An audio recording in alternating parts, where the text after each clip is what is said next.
100 ವರ್ಷ ಆಗಿದೆ, ದಡೂತಿ ದೇಹ ಅಷ್ಟೇ ಅಂತ ಹೇಳ್ತಾರೆ ಅವರು. ಒಳ್ಳೆ ಮನಸ್ಸಿನಿಂದ ಕೇಳ್ತಕ್ಕಂಥವರಿಗೆ RSS ನಲ್ಲಿ ಉತ್ತರ ಇದೆ.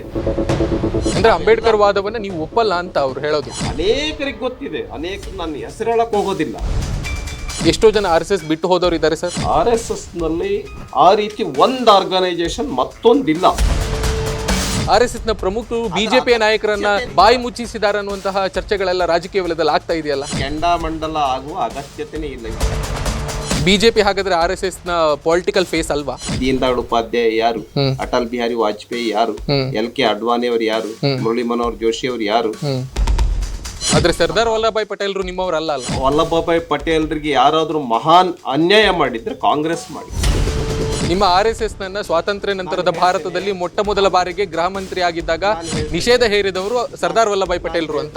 ಮಹಾನ್ ರೈತ ನಾಯಕ ಯಾರಪ್ಪ ಆಗಿದ್ರು ಅಂತ ಹೇಳಿದ್ರೆ ಸರ್ದಾರ್ ಪಟೇಲ್ರಾಗಿದ್ರು. ಬಟ್ ಎಲ್ಲರನ್ನು ಒಳಗೆ ಸೇರಿಸ್ಕೊಳ್ಳಲ್ಲ ಅಂತ ಅವ್ರದ್ದು ವಾದ. ಎಲ್ಲರನ್ನು ಒಳಗೊಂಡಿರ್ತಕ್ಕಂಥ ಒಂದು ಆರ್ಗನೈಸೇಷನ್ ಅಂತ ಹೇಳಿದ್ರೆ ಅದು RSS. ಬಿಜೆಪಿಯಲ್ಲಿ ನಾಯಕತ್ವ ಬದಲಾವಣೆ ಆಗುತ್ತೆ, ವಿಜೇಂದ್ರ ಅವರನ್ನ ಕೆಳಗಿಳಿಸ್ತಾರೆ. ಇವೆಲ್ಲ ಸಣ್ಣ ಪುಟ್ಟ ಇದ್ದೇ ಇರ್ತವೆ. ಮುಂದೆ ಬರುವಂತ ಚುನಾವಣೆಗಳಲ್ಲಿ ಏಕಾಂಗಿಯಾಗಿ ಬಿಜೆಪಿ ಸ್ಪರ್ಧಿಸ್ತಿಲ್ಲ ಅನ್ನುವುದನ್ನ ಪರೋಕ್ಷವಾಗಿ ನೀವೇ ಹೇಳ್ತಾ ಇದ್ದೀರಿ ಅನ್ನೋದಾಯ್ತು. ನಮಸ್ಕಾರ, ಕರ್ನಾಟಕ ನ್ಯೂಸ್ ಬೀಟ್ನ ವಿಶೇಷ ಸಂದರ್ಶನಕ್ಕೆ ಆತ್ಮೀಯ ಸ್ವಾಗತ. ನಾನು ಶ್ರೀರಾಜ್ ಹುಕ್ವಾಡಿ. ಬಿಜೆಪಿಯಲ್ಲಿ ಅದಾಗತ್ತೆ ಇದಾಗತ್ತೆ ಅನೇಕ ಬದಲಾವಣೆಗಳಾಗುತ್ತೆ ಅನ್ನುವಂತಹ ಚರ್ಚೆಗಳ ನಡುವೆ RSS ನ ಜಟಾಪಟಿ ಬಹಳ ದೊಡ್ಡ ಮಟ್ಟದಲ್ಲಿ ಚರ್ಚೆ ಆಗ್ತಾ ಇದೆ. ಬಿಜೆಪಿಯ ನಾಯಕತ್ವದ ಬಗ್ಗೆಯೂ ಕೂಡ ಬಹಳ ಚರ್ಚೆ ಆಗ್ತಾ ಇದೆ. ಇದೆಲ್ಲದರ ಬಗ್ಗೆ ಕೂಡ ಒಂದಿಷ್ಟು ಮಾತನಾಡೋದಕ್ಕೆ ನಮ್ಮ ಜೊತೆಗೆ ವಿಧಾನ ಪರಿಷತ್ನ ಸದಸ್ಯರಾಗಿರುವಂತಹ ಎನ್ ರವಿಕುಮಾರ್ ಇದ್ದಾರೆ. ಅವರನ್ನ ಮಾತನಾಡಿಸ್ತಾ ಹೋಗೋಣ. ಸರ್, ಕಾರ್ಯಕ್ರಮಕ್ಕೆ ಅತ್ಯಂತ ಪ್ರೀತಿಯ ಸ್ವಾಗತ. ಹೇಗಿದ್ದೀರಿ? ಚೆನ್ನಾಗಿದ್ದೇನೆ ಸರ್. RSS ಬಗ್ಗೆ ಅಥವಾ ಸಂಘ ಸಂಸ್ಥೆಗಳ ಬಗ್ಗೆ ಒಂದು ನಿಯಮವನ್ನ ತಂದಿರೋದಕ್ಕೆ ಬಿಜೆಪಿಯವರು ಎಲ್ಲ ರೊಚ್ಚಿಗೆದ್ಬಿಟ್ರಲ್ಲ, ಯಾಕೆ, ಏನು ಎತ್ತ ಅಂತ? RSS ಬಗ್ಗೆ ನಿಯಮವನ್ನು ತೆಗೆದುಕೊಂಡು ಬಂದಿದ್ದಕ್ಕೆ ರೊಚ್ಚಿಗೆದ್ದಿದ್ದಲ್ಲ. ಈಗ ನಿಯಮ ಯಾವುದ್ರ ಬಗ್ಗೆ ರೂಪಿಸ್ಬೇಕು, ಯಾವ ಸಂಘಟನೆಗಳಿಂದ ಸಮಾಜಕ್ಕೆ, ರಾಜ್ಯಕ್ಕೆ, ದೇಶಕ್ಕೆ ಹಾನಿ ಉಂಟು ಮಾಡುತ್ತೆ, ಆ ಥರದ ಸಂಘಟನೆಗಳ ಬಗ್ಗೆ, ಆ ಥರದ ಸಂಘ ಸಂಸ್ಥೆಗಳ ಬಗ್ಗೆ ನಿಯಮಾವಳಿಗಳನ್ನು ರೂಪಿಸ್ಲಿ. ಈಗ ಫಾರ್ ಎಕ್ಸಾಂಪಲ್ RSSನಿಂದ ಯಾರಿಗೆ ಏನು ತೊಂದರೆ ಇದೆ? ಯಾರಿಗೂ ಏನು ತೊಂದರೆ ಇಲ್ಲ. ಹಾಗಾಗಿ RSS ಬಗ್ಗೆ, RSSನ ಚಟುವಟಿಕೆಗಳನ್ನ ನಿಲ್ಲಿಸೋದಕ್ಕೆ, RSSನ ಶಾಖೆಗಳನ್ನು ನಿಲ್ಲಿಸೋಕ್ಕೆ ಇಂಡೈರೆಕ್ಟಾಗಿ ರೀತಿಗಳನ್ನು ಮಾಡ್ತಾ ಇದ್ದಾರೆ, ನಿಯಮಾವಳಿಗಳನ್ನು ರೂಪಿಸ್ತಾ ಇದ್ದಾರೆ. ಅದ್ರ ಬಗ್ಗೆ ನಾವು ಪ್ರಶ್ನಿಸಿದ್ದೇವೆ ಅಷ್ಟೇ. ಅಂದರೆ ಸಂಘ ಸಂಸ್ಥೆಗಳಿಗೆ ಸರ್ಕಾರಿ ಆವರಣದಲ್ಲಿ ಒಂದಿಷ್ಟು ಅನುಮತಿಯನ್ನು ಮಾಡೋದು ಬೇಡ ಅನ್ನೋದು ಅವರ ವಾದ ಅಲ್ಲ. ಮತ್ತು RSS ಒಂದಿಷ್ಟು ಜನರಲ್ಲಿ ಮಕ್ಕಳಲ್ಲಿ ಎಳೆ ಮಕ್ಕಳಲ್ಲಿ ಒಂದಿಷ್ಟು ಬೇರೆ ರೀತಿಯ ವಿಷಬೀಜವನ್ನು ಬಿತ್ತುತ್ತೆ ಅನ್ನೋದು ಕಾಂಗ್ರೆಸ್ನ ವಾದ. ಓಕೆ, ಅವ್ರು ಹೇಳಿರೋದು ಸರಿ ಅಂತಲೇ ಇಟ್ಕೊಳ್ಳೋಣ.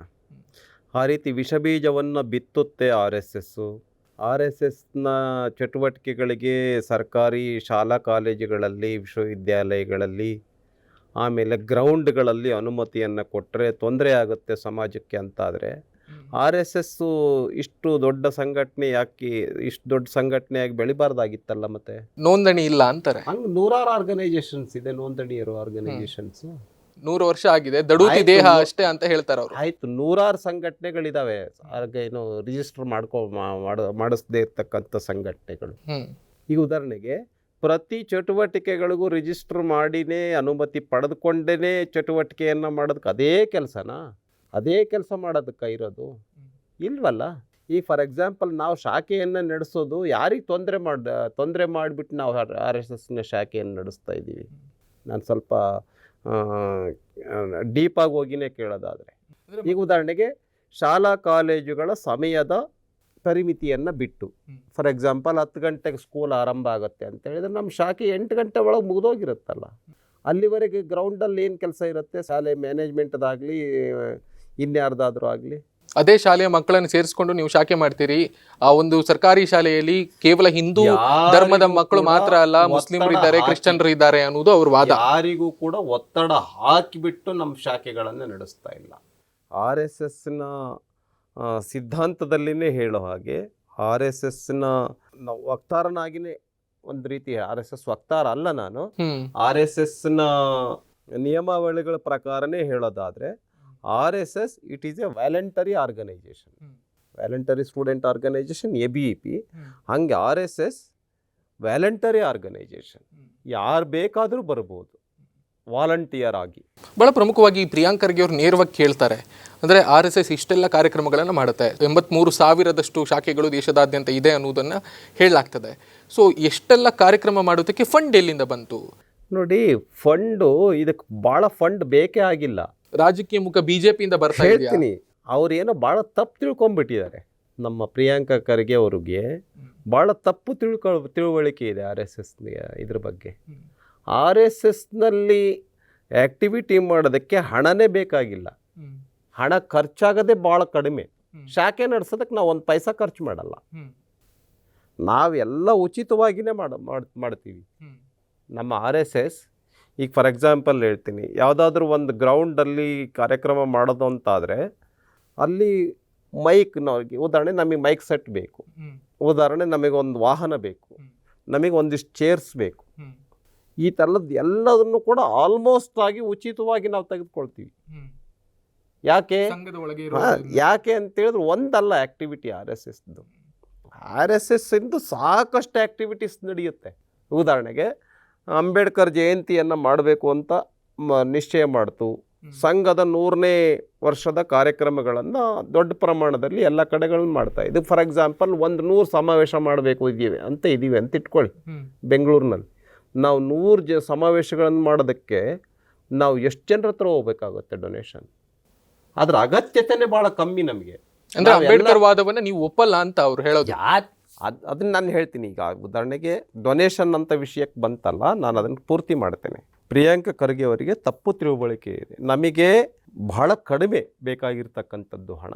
ನಾವು ಊಟದ ವ್ಯವಸ್ಥೆ ಮಾಡಬೇಕು 1,000 ಜನಕ್ಕೆ ಅಂತ ಹೇಳಿದರೆ ಯಾರಿಗಾರು ಮಾತಾಡಿಸ್ತೀವಿ 1,000 ಜನಕ್ಕೆ ಊಟ ವ್ಯವಸ್ಥೆಯನ್ನು ಮಾಡಿಕೊಡಿ ಅಂತ. ನಮಗೆ ಹಿತೈಷಿಗಳಿದ್ದಾರೆ RSSನ ಬಗ್ಗೆ. RSSನ ಚಟುವಟಿಕೆ ಬೆಳಿಬೇಕು ಅಂತ ಇಷ್ಟಪಡ್ತಕ್ಕಂಥವ್ರು ಸಮಾಜದಲ್ಲಿ ಅನೇಕರಿದ್ದಾರೆ. ಅವ್ರು ಊಟ ಕೊಡಿಸ್ತಾರೆ. ಮತ್ತು ಇಂಥವ್ರು ಊಟ ಕೊಡಿಸಿದ್ರು ಅಂತಲೂ ನಾವು ಹೇಳಲ್ಲ. ಯಾಕೆ?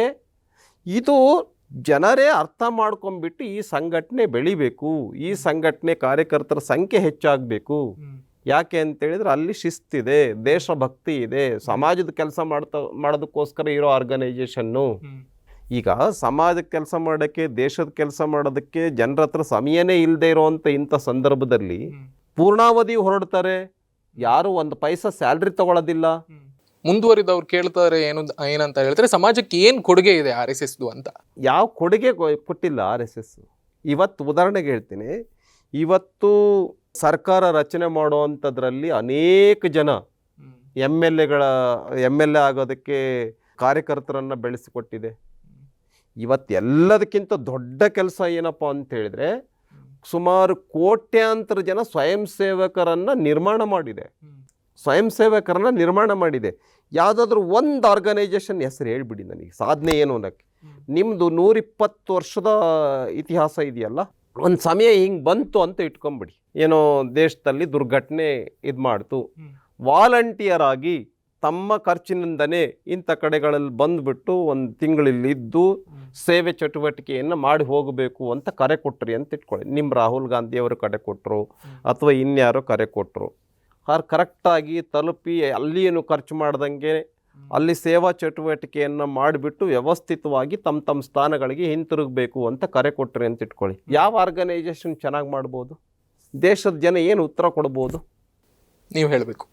ನಾನು ಹೇಳ್ತೀನಿ, RSS ಮಾಡ್ಬೋದು.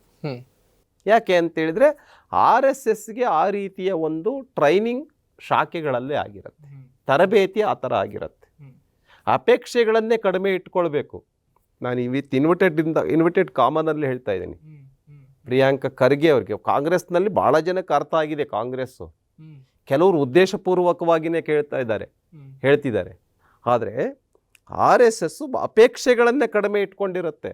ಅಂದರೆ ನನಗೇನು ಸ್ವಂತಕ್ಕೇನು ಬೇಡ, ಸಮಾಜಕ್ಕೋಸ್ಕರನೇ ನಾನು ಕೆಲಸ ಮಾಡಬೇಕು. ಆ ರೀತಿ ಅಪೇಕ್ಷೆ ಇಟ್ಕೋಬಾರ್ದು. ನನಗಿಂತ ಅಧಿಕಾರ ಬೇಕು, ನನಗಿಂತ ಸ್ಥಾನಮಾನ ಬೇಕು, ಹಂಗಾದ್ರೆ ಮಾತ್ರ ದೇಶದ ಕೆಲಸ ಮಾಡ್ತೀನಿ, ಹಂಗಾದ್ರೆ ಮಾತ್ರ ಸಮಾಜದ ಕೆಲಸ ಮಾಡ್ತೀನಿ ಅನ್ನುವಂಥ ಅಪೇಕ್ಷೆನೇ ಇಟ್ಕೋಬಾರ್ದು. ನಿಸ್ವಾರ್ಥ ಮನೋಭಾವನೆಯಿಂದ ಕೆಲಸ ಮಾಡಬೇಕು. ಇದನ್ನು RSS ಪ್ರಥಮವಾಗಿ ಹೇಳ್ಕೊಡೋದು ಇದು. ಅಂದರೆ ಸಮಾಜ ಅಂದರೆ RSS ಲೆಕ್ಕದಲ್ಲಿ ಏನು ಅಂತ ಅಂದರೆ ಹಿಂದೂ ಸಮಾಜ ಮಾತ್ರವಾ ಅಥವಾ ಎಲ್ಲರೂ ಒಳಗೂಡಿದ್ರ? ಎಲ್ಲರನ್ನು ಒಳಗೊಂಡಿರ್ತಕ್ಕಂಥ ಸಂಘಟನೆ RSS. ಇದರೊಳಗಡೆ ಹಿಂದೂಗಳಿದ್ದಾರೆ, ಮುಸ್ಲಿಮರಿದ್ದಾರೆ, ಕ್ರಿಶ್ಚಿಯನ್ರಿದ್ದಾರೆ, ಬೌದ್ಧರಿದ್ದಾರೆ, ಜೈನರಿದ್ದಾರೆ, ಎಲ್ಲರೂ ಇದ್ದಾರೆ. ನೀವು ಮುಸ್ಲಿಮರನ್ನ ಇಂಥವ್ರೆಲ್ಲ ಜರಿತೀರಲ್ಲ ಹಾಗಾದ್ರೆ? ತಪ್ಪು ತಿಳುವಳಿಕೆ. ಇದು ಕಾಂಗ್ರೆಸ್ಸಿನ ಕೆಲವರು ಇದ್ದಾರೆ. ಎಲ್ಲಿ ಮುಸ್ಲಿಂ ಅಥವಾ ಕ್ರಿಶ್ಚಿಯನ್ ಒಬ್ಬ ಮುಖಂಡನನ್ನ RSS ನಲ್ಲಿ ತೋರಿಸಿ ಅಂತ ಅವ್ರು ಹೇಳ್ತಾರೆ. ಯಾರು? ಅವ್ರು ಹೇಳ್ತಾರೆ, ಕಾಂಗ್ರೆಸ್ನವ್ರು ಹೇಳ್ತಾರೆ. ನಾವು ಎಲ್ಲರನ್ನೂ ಒಳಗೆ ಸೇರ್ಕೊಂಡಿದ್ದೀರಿ ಅಂತ ನೀವು ಹೇಳ್ತೀರಿ, ಆದ್ರೆ RSS ನವ್ರು ಹೇಳ್ತಾರೆ ನಿಮಗೆ ಒಬ್ಬನೇ ಒಬ್ಬ ಮುಸ್ಲಿಂ ಮತ್ತೆ ಕ್ರಿಶ್ಚಿಯನ್ ಮುಖಂಡ ಪ್ರಮುಖ ಸ್ಥಾನದಲ್ಲಿ ಇಲ್ಲ. ಒಳ್ಳೆ ಮನಸ್ಸಿನಿಂದ ಕೇಳ್ತಕ್ಕಂಥವ್ರಿಗೆ RSS ನಲ್ಲಿ ಉತ್ತರ ಇದೆ. ಈಗ ಉದಾಹರಣೆ ನಾನು 4 ಹೆಸರು ಇಷ್ಟೇನಾ ಅಂತ ಕೇಳ್ಬೋದು. ಆಯ್ತು, ನಿಮ್ಮಲ್ಲಿ ಎಷ್ಟು ಜನ ಇದ್ದಾರೆ? ನಿಮ್ಮಲ್ಲಿ ವೋಟ್ ಹಾಕೋದಕ್ಕಂಥವ್ರ ಸಂಖ್ಯೆ ಜಾಸ್ತಿ ಇರ್ಬೋದು. ಎಷ್ಟು ಜನ ಕಾರ್ಯಕರ್ತರಿದ್ದಾರೆ ಹೇಳಿ? ಎಷ್ಟು ಜನ ಕಾರ್ಯಕರ್ತರಿದ್ದಾರೆ? ಹಾಗೆ ನಮ್ಮಲ್ಲೂ ಕೂಡ ಅಷ್ಟು ಜನ ಇದ್ದಾರೆ. ನಮ್ಮಲ್ಲೂ ಇದ್ದಾರೆ ಅನೇಕರು ಮುಸಲ್ಮಾನರು. ಅಲ್ಲ, ಬಿಜೆಪಿ ಮೋರ್ಚಾದಲ್ಲಿದೆ, ಬಿಜೆಪಿ ಮುಸ್ಲಿಂ ಮೋರ್ಚಾದಲ್ಲಿದೆ, ಇದ್ದಾರೆ. RSS ನಲ್ಲಿ ಇದೆಯಾ ಅಂತ? ಇದ್ದಾರೆ, RSS ನಲ್ಲೂ ಇದ್ದಾರೆ. ನಾನು RSS ನಿಂದ ಬಂದವನೇ. ನಾನು ಬಹಳ ಅಥೆಂಟಿಕ್ ಆಗಿ ಹೇಳಬಲ್ಲೆ. RSS ನ ಸಿದ್ಧಾಂತ RSS ನಲ್ಲಿ ABEP ಒಳಗಡೆ 25 ವರ್ಷ ಫುಲ್ ಟೈಮ್ ವರ್ಕರ್ ಆಗಿ ಕೆಲಸ ಮಾಡಿದ್ದೀನಿ. ಇವ್ರಿಗೆ ಏನ್ ಗೊತ್ತು RSS ಬಗ್ಗೆ? ಅನೇಕರಿಗೆ ಗೊತ್ತಿದೆ. ಅನೇಕರು ನನ್ನ ಹೆಸರು ಹೇಳಕ್ ಹೋಗೋದಿಲ್ಲ. ಮಂತ್ರಿಗಳಾಗಿರ್ತಕ್ಕಂಥವ್ರು ಇದ್ದಾರೆ, ಉಪಮುಖ್ಯಮಂತ್ರಿಗಳಾಗಿದ್ದಂಥವ್ರು ಇದ್ದಾರೆ ಕಾಂಗ್ರೆಸ್ನಲ್ಲಿ ಕೇಂದ್ರದ ಸಚಿವರಾಗಿದ್ದಂಥವ್ರು ಇದ್ದಾರೆ, ಮುಖ್ಯಮಂತ್ರಿ ಆಗಿದ್ದಂಥವ್ರು ಇದ್ದಾರೆ. RSS ಇಂದ ಬಂದವರು, RSS ನ ಹಿತೈಷಿಗಳು. ಯಾರು ಅಂತ ಹೇಳ್ಬೋದಾ? ಇಲ್ಲ, ಹೆಸರು ಯಾಕೆ ಹೇಳೋದು ನಾನು? ಹೇಳ್ಬಿಡಿ ಅಲ್ಲ, ಒಂದಿಷ್ಟು ವಿವಾದ ಆಗ್ತಾ ಇದೆ. ಕಾಂಗ್ರೆಸ್ನವರು RSS ಅನ್ನ ಬಹಳ ದೊಡ್ಡ ಮಟ್ಟದಲ್ಲಿ ಟೀಕೆ ಮಾಡ್ತಾ ಇದೆ. ನಿಮ್ಮಲ್ಲೇ ಈ ಹುಳುಕಿದೆ ಅಂತ ಹೇಳ್ಬೋದಲ್ಲ? ನಾವು ಸಮಸ್ಯೆಯನ್ನ ನಿರ್ಮಾಣ ಮಾಡಕ್ಕೋ, ಅವ್ರಿಗೂ ಸಮಸ್ಯೆ ನಿರ್ಮಾಣ ಮಾಡಕ್ ಹೋಗಲ್ಲ. ಯಾರು ನಮ್ಮ RSS ನ ಬೆಂಬಲಿಸ್ತಕ್ಕಂಥವ್ರು ಇದ್ದಾರೆ, ಅವ್ರಿಗೂ ಕಾಂಗ್ರೆಸ್ನೊಳಗಿರೋರು ನಾವ್ಯಾಕೆ ಅವ್ರಿಗೆ ಮುಜುಗರ ನಿರ್ಮಾಣ ಮಾಡಬೇಕು? ಅವ್ರು ಯಾವುದೇ ಅಪೇಕ್ಷೆ ಇಲ್ದೇನೆ ತಮಗೆ ಸಹಾಯ ಮಾಡ್ತಾರೆ. ಅವ್ರಿಗೆ ಈ ತರದ್ದೆಲ್ಲ ಕೆಟ್ಟ ಉದ್ದೇಶ ಇಲ್ಲ. ಅವರಿಗೆ ಯಾವ ತರ ಸಹಾಯ?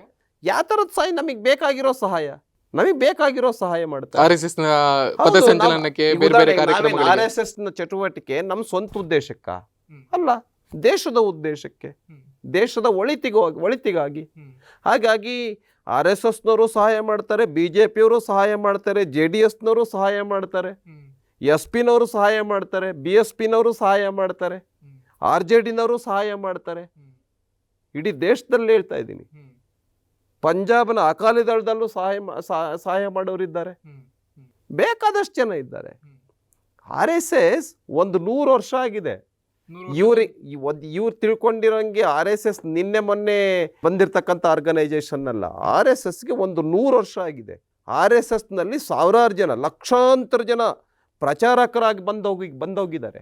ಲಕ್ಷಾಂತರ ಜನ ಅಂತ ಹೇಳ್ತಾ ಇದ್ದೀನಿ. 100 ವರ್ಷದಲ್ಲಿ 3 ಸಲ ನಿಷೇಧಕ್ಕೊಳಗಾಗಿದೆ.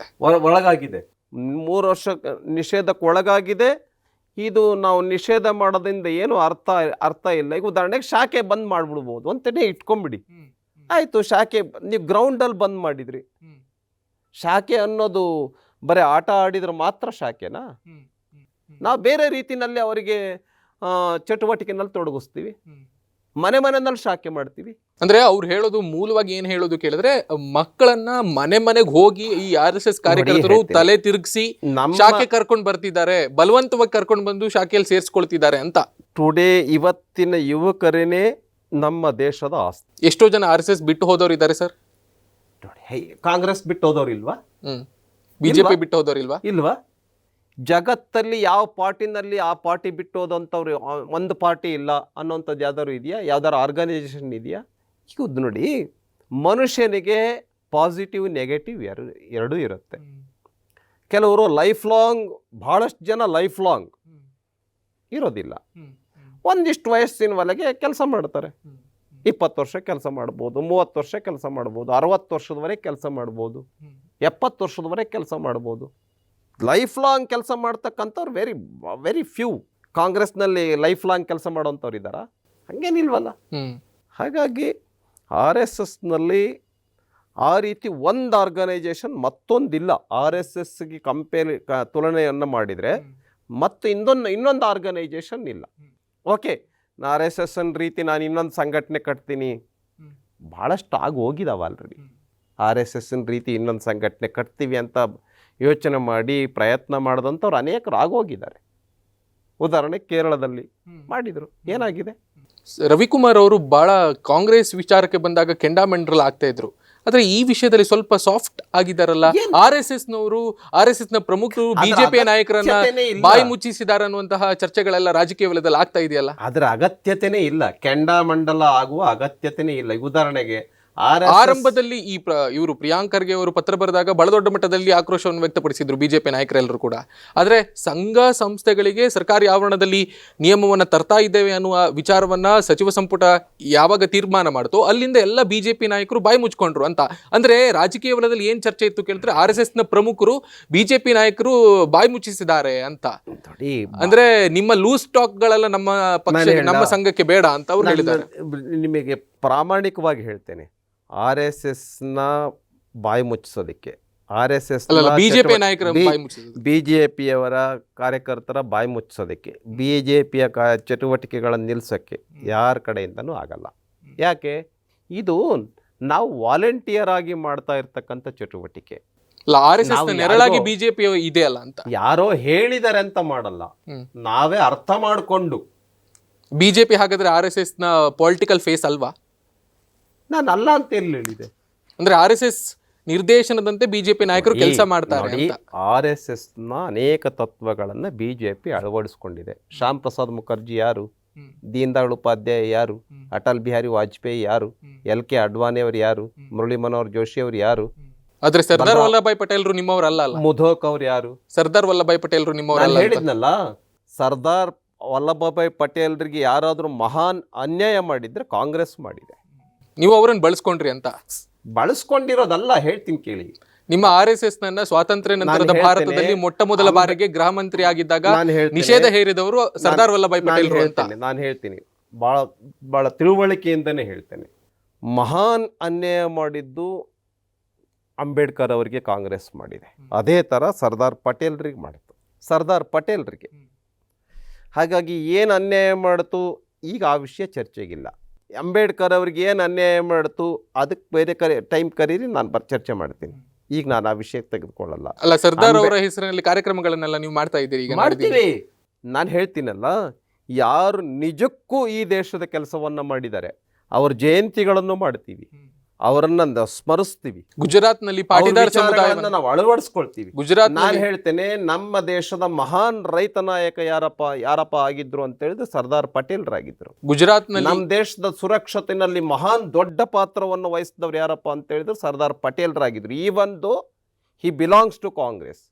ನಾನು ಹೇಳ್ತೀನಿ, ಗುಜರಾತ್ ನಲ್ಲಿ ಪಾಟೀದಾರ್ ಸಮುದಾಯವನ್ನ ಸೆಳೆಯೋದಕ್ಕೋಸ್ಕರವಾಗಿ ಸರ್ದಾರ್ ವಲ್ಲಭಾಯ್ ಪಟೇಲ್ರನ್ನ ಬಿಜೆಪಿ ಅವರು ಮೇಲೆತ್ತಿದ್ರು ಅಂತ. ಅವೆಲ್ಲ ಸಣ್ಣ ವಿಷಯಗಳು, ಅವೆಲ್ಲ ಕ್ಷುಲ್ಲಕ ವಿಷಯಗಳು. ಸರ್ದಾರ್ ಪಟೇಲ್ರವರ ಚಿಂತನೆಗಳನ್ನು, ಅವರ ಆರ್ಥಿಕ ಚಿಂತನೆಗಳನ್ನು, ಅವರ ದೇಶ ರಕ್ಷಣೆಯ ಚಿಂತನೆಗಳನ್ನು, ಅವರ ಆಲೋಚನೆಗಳನ್ನು ನಾವು ಮೆಚ್ಚುತ್ತೇವೆ, ಅವ್ರ ವಿಚಾರವನ್ನು ಬೆಂಬಲಿಸ್ತೇವೆ. ಗಾಂಧಿ ಹತ್ಯೆ ಆದಾಗ RSS ಅನ್ನು ನಿಷೇಧ ಮಾಡಿದವರು ಅವರೇ.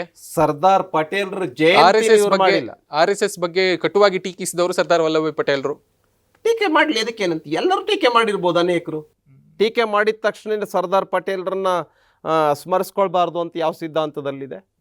ಸರ್ದಾರ್ ಪಟೇಲ್ರು ಅಕಸ್ಮಾತ್ ಏನಾದ್ರು ನಮ್ಮ ದೇಶದ ಪ್ರಧಾನಮಂತ್ರಿನೇ ಆಗಿದ್ರೆ ದೇಶ ಇವತ್ತಿನ ಸ್ಥಿತಿ, ಭಾರತ ಈಗೇನಿದೆಯಲ್ಲ, ಇದು ಇನ್ನೂ ಅನೇಕ ಪಟ್ಟು ಒಳ್ಳೆಯ ದೇಶ, ಒಳ್ಳೆ ಸ್ಥಿತಿನಲ್ಲಿರೋದು.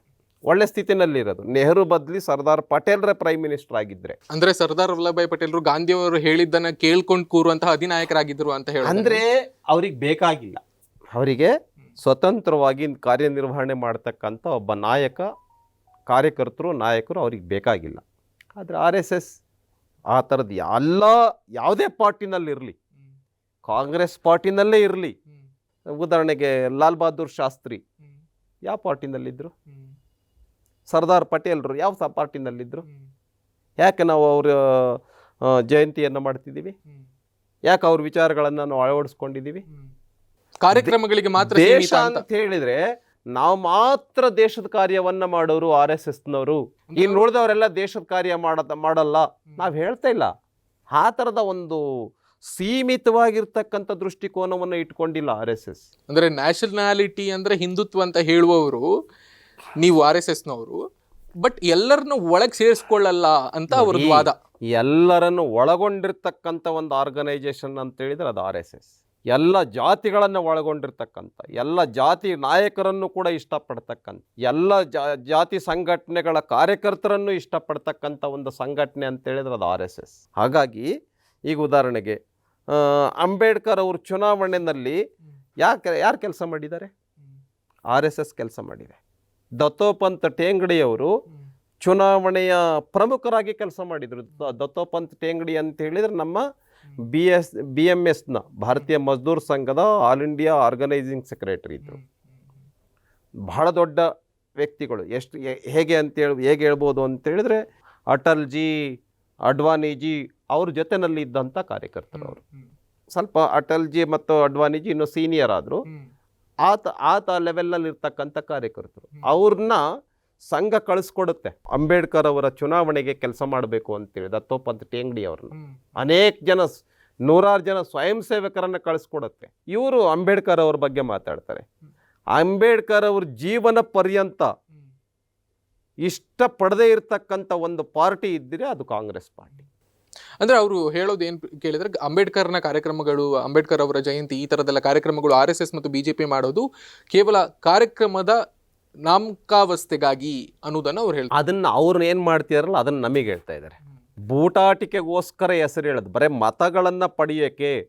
ಅಂಬೇಡ್ಕರ್ ಅಂತ ಹೇಳಿದ್ರೆ ಅಂಬೇಡ್ಕರ್ನ ಇಷ್ಟಪಡ್ತಕ್ಕಂಥ ನಮ್ಮ SC ಸಮುದಾಯ, ST ಸಮುದಾಯ, OBC ಸಮುದಾಯ ಬಹಳಷ್ಟು ಜನ ಇದ್ದಾರಲ್ಲ, ಆ ಮತಗಳನ್ನು ಪಡೆಯೋದಕ್ಕೆ ಕಾಂಗ್ರೆಸ್ ಹೊಂಚು ಹಾಕಿ ಸಂಚು ಮಾಡಿ ನಮ್ಮ ಅಂಬೇಡ್ಕರ್ ವಿರುದ್ಧ BJP ಇದೆ ಅಂತ ನಮ್ಮ ಬಗ್ಗೆ ಎತ್ತಿ ಕಟ್ಟಿ, ನಾವು ಅಂಬೇಡ್ಕರ್ನ ಇಷ್ಟಪಡೋರು ಒಂದು ರೀತಿ ಹೆಂಗೆ ಅಂತ ಹೇಳಿದ್ರೆ, ಒಂದು ರೀತಿ ಅಂಬೇಡ್ಕರ್ ಅವರ ಎಲ್ಲ ವಿಚಾರಗಳ ವಾರಸುದಾರರೇ ನಾವು ಅನ್ನೋ ರೀತಿಯಲ್ಲಿ ಕಾಂಗ್ರೆಸ್, ನಾನು ಹೇಳ್ತೀನಲ್ಲ, ಒಂದು ಗುಲಗಂಜಿಯಷ್ಟು ಕೂಡ ಅಂಬೇಡ್ಕರ್ ಅವ್ರನ್ನ ಇಷ್ಟಪಡದೇ ಇರುವಂಥ ಪಾರ್ಟಿ ಅವತ್ತಿನ ಕಾಲದಲ್ಲಿ ಕಾಂಗ್ರೆಸ್. ಗುಲಗಂಜಿಯಷ್ಟು, ನಾನು ಭಾಳ ಸಾಸಿವೆ ಕಾಳಿನಷ್ಟು ಇಷ್ಟಪಡದೇ ಇರತಕ್ಕಂಥ ಸಂಘಟನೆ ಯಾವುದು ಅಂತ ಹೇಳಿದ್ರೆ ಅದು ಕಾಂಗ್ರೆಸ್.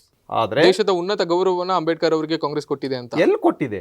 ಭಾರತ ರತ್ನ ಕೊಟ್ರ ಭಾರತ ರತ್ನ ಕೊಟ್ಟವ್ರು ಯಾರು?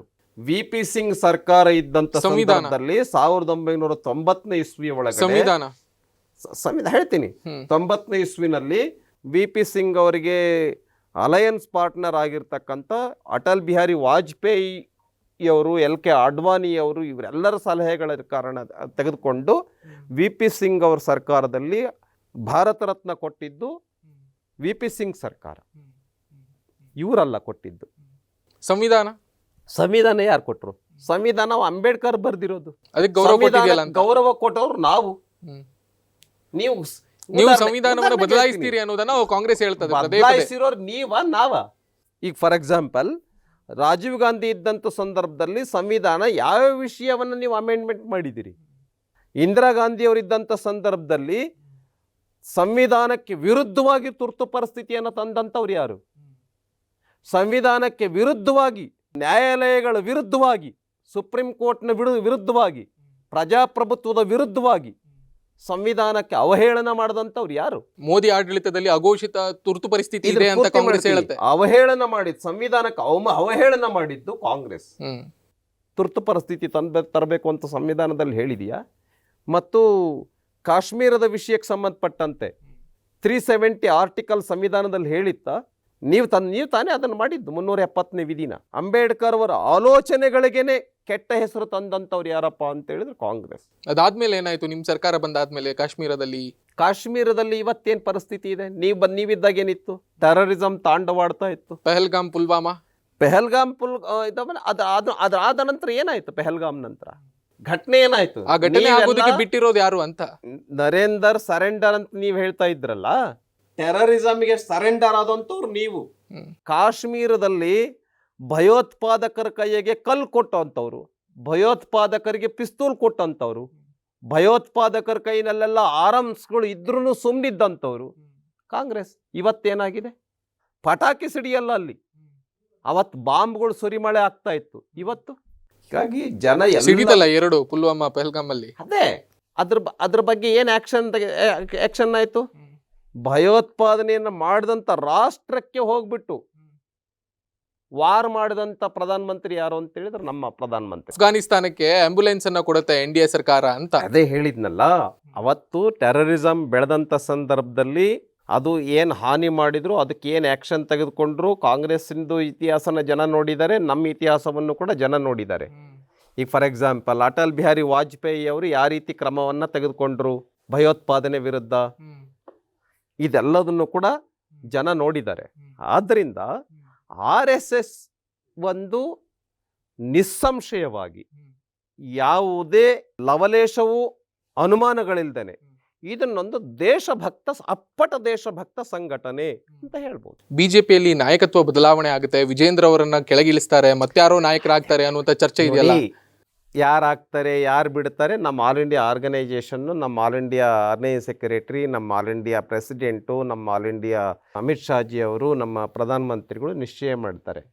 ಅದ್ರ ಬಗ್ಗೆ ನಮ್ದೇನು, ನಾವು ಡೋಂಟ್ ಬಾದರ್. ನಾವೆಲ್ಲ ನಮ್ಮ ಪಾರ್ಟಿಗೋಸ್ಕರ, ನಮ್ಮ ಸಂಘಟನೆಗೋಸ್ಕರ, ನಮ್ಮ ಸಮಾಜಕ್ಕೋಸ್ಕರ, ನಮ್ಮ ದೇಶಕ್ಕೋಸ್ಕರವಾಗಿ ಸ್ವಲ್ಪ ನಿಸ್ವಾರ್ಥದಿಂದ ಕೆಲಸ ಮಾಡಬೇಕು. ಆ ರೀತಿ ಕಾರ್ಯಕರ್ತರ ಪಡೆಯನ್ನು ಇಟ್ಕೊಂಡು BJP ಕೆಲಸ ಮಾಡ್ತಾ ಇದೆ. ಅದರ ಬಗ್ಗೆ ಆಲ್ ಇಂಡಿಯಾ ಏನು ಕ್ರಮ ನಿರ್ಣಯ ಮಾಡ್ತಾರೆ ಅದಕ್ಕೆ ನಾವು ಬದ್ಧರಾಗಿ ಕೆಲಸ ಮಾಡ್ತೀವಿ. ಯತ್ನಾಳ್ ಮತ್ತು ಪ್ರಮುಖರು ಬಹಳ ದೊಡ್ಡ ಮಟ್ಟದಲ್ಲಿ ಟೀಕೆನ ಮಾಡ್ತಾ ಇದ್ದಾರೆ ನಿಮ್ಮ ನಾಯಕತ್ವದ ಮೇಲೆ. ರೊಟೀನ್ ವಿಷಯದಲ್ಲಿ ಸಣ್ಣ ಪುಟ್ಟ ಏನೋ ಟೀಕೆ ಟಿಪ್ಪಣಿ ಅದ್ರ ಬಗ್ಗೆ ನಾವು ಚರ್ಚೆನೇ ಇಲ್ಲ. ನಮಗೆ ದೇಶಕ್ಕೆ ಒಳ್ಳೇದಾಗಬೇಕು, ಸಮಾಜಕ್ಕೆ ಸಣ್ಣ ಪುಟ್ಟದಲ್ಲ ಸರ್ ಯತ್ನಾಳ್ ಮಾಡ್ತಿರೋದು. ಹೇಳ್ತೀನಿ, ಜನಕ್ಕೆ ಒಳ್ಳೇದಾಗಬೇಕು. ಅವ್ರೇನೀಗ ಉದಾಹರಣೆಗೆ ರಾಮ ಮಂದಿರದ ಬಗ್ಗೆ ವಿರೋಧ ಸ್ಟೇಟ್ಮೆಂಟ್ ಕೊಟ್ರ ನೋಡಿ, ಇವೆಲ್ಲ ಸಣ್ಣ ಪುಟ್ಟ ಇದ್ದೇ ಇರ್ತವೆ. ಇದು ಸರಿಯಾಗಬೇಕು ಅನ್ನುವಂಥ ಕಳಕಳಿಯಿಂದ ಹೇಳಿರ್ತಾರೆ. ಅದ್ರ ಬಗ್ಗೆ ಪಾರ್ಟಿಗೆ ಮುಜುಗರ ಆಗಿದ್ರಿಂದ ಅವ್ರಿಗೂ ಚಟನೆ ಮಾಡಿದ್ದಾರೆ. ಅದ್ರ ಬಗ್ಗೆ ನಾವು ಚರ್ಚೆ ಮಾಡೋದಿಲ್ಲ. ಪಾರ್ಟಿಯ ಒಳಗಡೆ ವಿಷಯದ ಬಗ್ಗೆ ನಾವು ಚರ್ಚೆ ಮಾಡೋದಿಲ್ಲ. ಹಾಗಾಗಿ ನಾವೆಲ್ಲರೂ ಕೂಡ ಕರ್ನಾಟಕದ ಒಳಿತಿಗೋಸ್ಕರ, ಕರ್ನಾಟಕದ ಉತ್ಥಾನಕ್ಕೋಸ್ಕರ ಕೆಲಸ ಮಾಡ್ತಕ್ಕಂಥ. ಬಿಹಾರ ಎಲೆಕ್ಷನ್ ಆದ್ಮೇಲೆ ಬದಲಾವಣೆ ಆಗುತ್ತೆ ಅನ್ನುವಂತ ಚರ್ಚೆ ಎಲ್ಲ ನಮ್ಮ ಬಿಜೆಪಿಯ ಹಿರಿಯ ನಾಯಕನೊಬ್ಬರಿಗೆ ಪಟ್ಟ ಕಟ್ಟುತ್ತೆ, ಬಿಟ್ಟಿರ್ತಕ್ಕಂಥ ವಿಷಯ. ಬಿಜೆಪಿ ಹಿರಿಯ ನಾಯಕನವರಿಗೆ ಪಟ್ಟ ಕಟ್ಟತ್ತೆ ಅನ್ನುವಂತ ಚರ್ಚೆ ಇದೆ. ಒಂದೂ ಮಾತಿಲ್ಲ ಅದ್ರ ಬಗ್ಗೆ. ನಮ್ಮ ಆಲ್ ಇಂಡಿಯಾ ನಾಯಕರು ಏನ್ ತೀರ್ಮಾನ ಮಾಡ್ತಾರೆ ಅದಕ್ಕೆ ನಾವು ಬದ್ಧರಾಗಿ. ಅಂದ್ರೆ ನೀವು ವಿಜೇಂದ್ರ ಅವರ ನಾಯಕತ್ವವನ್ನು ಒಪ್ಪಿದ್ದೀರಿ ಅಂತ? ಎಲ್ಲರನ್ನು ಒಪ್ತೀವಿ ನಾವು. ಯಾರು ಪ್ರೆಸಿಡೆಂಟ್ ಆಗ್ತಾರೋ ಅವ್ರನ್ನೆಲ್ಲ ಒಪ್ಕೊಂತೀವಿ. ಬಿಜೆಪಿ ರಾಜ್ಯದಲ್ಲಿ ದುರ್ಬಲ ಆಗಿದೆ ಅಂತ ಅನಿಸ್ತಾ ಇದೆ. ಯಾಕೆ ಹೇಳಿದ್ರೆ JDS ನ ಜೊತೆಗೆ ಸಮನ್ವಯ ಸಮಿತಿಯನ್ನ ರಾಜ್ಯ ಮಟ್ಟದಲ್ಲಿ ಮಾಡೋದಕ್ಕೆ ನೀವು ಹೊರಟಿದ್ದೀರಿ. ದುರ್ಬಲ ಆಗಿದ್ರೆ ಒಂದು ಪ್ರಾದೇಶಿಕ ಪಕ್ಷದ ಮುಖಂಡರಾಗಿರುವಂತಹ HD ಕುಮಾರಸ್ವಾಮಿ ಅವರ ಮನೆಗೆ ಹೋಗಿ ಮಾತುಕತೆ ಮಾಡ್ತೀರಿ ನೀವು. ಬಿಜೆಪಿ ದುರ್ಬಲ ಆಗಿದ್ರೆ ಸಿದ್ದರಾಮಯ್ಯ ಅವರಾಗ್ಲಿ, DK ಶಿವಕುಮಾರ್ ಆಗ್ಲಿ ಪ್ರತಿದಿನ ಬಿಜೆಪಿ ಪ್ರತಿಪಕ್ಷದವ್ರು ಹಂಗೆ ಹೇಳ್ತಾರೆ, ಪ್ರತಿಪಕ್ಷದವ್ರು ಹಿಂಗೆ ಹೇಳ್ತಾರೆ, ಅವ್ರ ಮಾತು ಕೇಳಕ್ ಹೋಗ್ಬೇಡಿ, ನೀವೇನ್ ಕಡಿಮೆ ಇದ್ದೀರಾ ಅಂತ ಅವ್ರು ಹೇಳ್ತಾ ಇದ್ದಾರೆ. ನೀವೇನ್ ಕಡಿಮೆ ಇದ್ದೀರಾ? ಹಾಗಾಗಿ ಅದಕ್ಕೆ ನಾವು ಹೇಳ್ತೀವಲ್ಲ, ನಾವು ಈ ಕಾಂಗ್ರೆಸ್ಸಿನ ದುರಾಡಳಿತದ ವಿರುದ್ಧ ಬಹಳ ದೊಡ್ಡ ಹೋರಾಟವನ್ನು ನಾವು ಮಾಡ್ತಾ ಇದೀವಿ. ಚಟುವಟಿಕೆಗಳನ್ನು ನಿತ್ಯ ನೂತನವಾಗಿ ನಾವು ಮಾಡ್ತಾ ಇದ್ದೀವಿ. ನಿಮ್ಮನ್ನ ಜನ ಯಾಕೆ ಕೆಳಗಿಳಿಸಿದ್ರು? ದುರಾಡಳಿತ ಅಂತನಾ ಅಥವಾ ಹೇಗೆ? ನೋಡಿ, ಜನ ಚೇಂಜ್ ಬಯಸಿದ್ರು, ಚೇಂಜ್ ಮಾಡಿದ್ದಾರೆ. ಎಷ್ಟು ಕಡಿಮೆ ಆಯ್ತು ಸೀಟು? ಕಾಂಗ್ರೆಸ್ಗೆ ಎಷ್ಟು 100 ಸೀಟ್ ಬಂದಿತ್ತಾ? ಅವ್ರಿಗೆ ಎಷ್ಟು ಸೀಟ್ ಬಂದಿತ್ತು? 66 ಸೀಟ್ ಬಂದಿತ್ತು. ನಮಗೆ ಎಷ್ಟು ಸೀಟ್ ಬಂದಿದೆ? 66 ಸೀಟ್ ಬಂದಿದೆ. ಯಾವಾಗ? ನೋಡಿ, ಜನ ನಿಶ್ಚಯ ಮಾಡಿದ್ದಾರೆ ಚೇಂಜ್ ಬೇಕು ಅಂತ. ನಾವು ಸ್ವಾಗತ ಮಾಡ್ತೇವೆ. ಜನರ ತೀರ್ಮಾನಕ್ಕೆ ನಾವು ಸ್ವಾಗತ ಮಾಡ್ತೀವಿ. ಅಂದ್ರೆ ಇನ್ ಮುಂದೆ ಬರುವಂತಹ ಚುನಾವಣೆಗಳಿಗೆ, ಬರ್ತಕ್ಕಂಥ ದಿನಗಳಲ್ಲಿ ನೀವು ನೋಡ್ತಾ ಇರಿ, ಈ ಸರ್ಕಾರ ಅಡ್ರೆಸ್ ಇಲ್ದಂಗೆ ಹೋಗುತ್ತೆ. ಮುಂದೆ ಬರುವಂತ ಚುನಾವಣೆಗಳಲ್ಲಿ ಏಕಾಂಗಿಯಾಗಿ ಬಿಜೆಪಿ ಸ್ಪರ್ಧಿಸ್ತಿಲ್ಲ ಅನ್ನೋದನ್ನ ಪರೋಕ್ಷವಾಗಿ ನೀವೇ ಹೇಳ್ತಾ ಇದ್ದೀರಿ ಅನ್ನೋದಾಯ್ತು. ಅದಕ್ಕೆ ಹೇಳ್ತೀನಲ್ಲ, ನಮ್ಮ ಆಲ್ ಇಂಡಿಯಾ ತೀರ್ಮಾನ, ನಾವು JDSನವ್ರು ಒಟ್ಟಿಗೆ ಹೋಗ್ಬೇಕು ಅಂತ ನಮ್ದು ಇದೆ. ನಾವು ಒಟ್ಟಿಗೆ ಹೋಗ್ತಾ ಇದೀವಿ.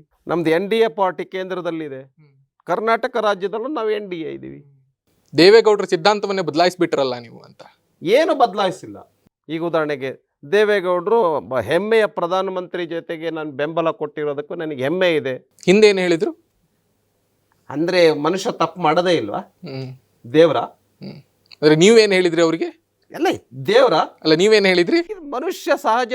ಇದ್ರೊಳಗಡೆ ಅವ್ರನ್ನ ನಾವು ಟೀಕೆ ಮಾಡಬಾರ್ದು, ನಮ್ಮನ್ನ ಅವ್ರು ಟೀಕೆ ಮಾಡಿರ್ಬೋದು.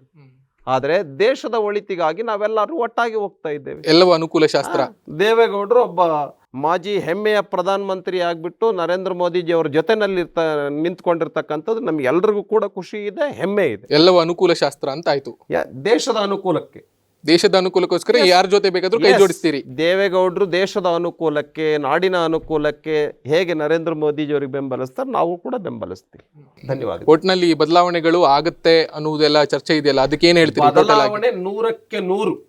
ಕರ್ನಾಟಕ ರಾಜ್ಯದಲ್ಲಿ ಬದಲಾವಣೆ 100ಕ್ಕೆ 100. ಕಾಂಗ್ರೆಸ್ ಹೋಗುತ್ತೆ, BJP JDS ಬರುತ್ತೆ. ಬಿಜೆಪಿ ಒಳಗೆ BJP ಒಳಗಡೆ ಏನಿದೆ ಎಲ್ಲದು ಚೆನ್ನಾಗಿರುತ್ತೆ, ನಾವು ಎಲ್ಲರೂ ಒಟ್ಟಾಗಿ ಹೋಗ್ತೇವೆ. ಇದಾಗಿತ್ತು ಈ ಹೊತ್ತಿನ ವಿಶೇಷ ಸಂದರ್ಶನ. ಮತ್ತೊಂದು ವಿಶೇಷ ಸಂದರ್ಶನದೊಂದಿಗೆ ನಿಮ್ಮ ಮುಂದೆ ಹಾಜರಾಗ್ತೀನಿ. ನಮಸ್ಕಾರ. ಅಲ್ಲಿ ತನಕ ನೋಡ್ತಾ ಇರಿ ಕರ್ನಾಟಕ ನ್ಯೂಸ್ ಬೀಟ್, ನ್ಯಾಯ ನಮ್ಮೊಂದಿಗೆ, ನಾವು ನಿಮ್ಮೊಂದಿಗೆ.